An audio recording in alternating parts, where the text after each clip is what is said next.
50,000 বছরের রাস্তা হবে, যার যার কবর থেকে হাসরের মাঠ। ফুলচেরাতে পুল হবে 30,000 বছরের রাস্তা।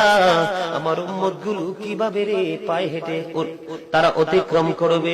বন্ধু নবী এমনি এমনি কাঁদেনি রে, নবী জানিয়ে দিয়েছে কাল কিয়ামতের ময়দানে উম্মত গুলো খালি পায়ে থাকবে, মাটি তো তামা থাকবে।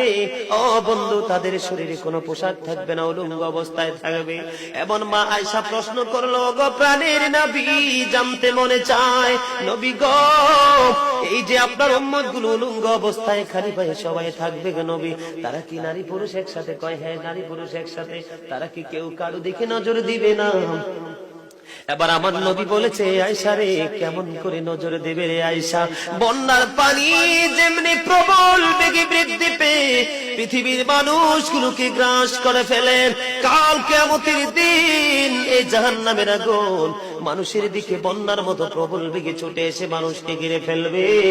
এত ভয়ঙ্কর হবে রে আয়েশা কেরা, এত ভয়ঙ্কর হবে আসুরের দিন, এত ভয়ঙ্কর হবে সেই দিন। আর সেদিন এত বিপজ্জনক হবে, একটা পুরুষ আর একটা নারীর দিকে তাকাইবার মতো সুযোগ থাকবে না।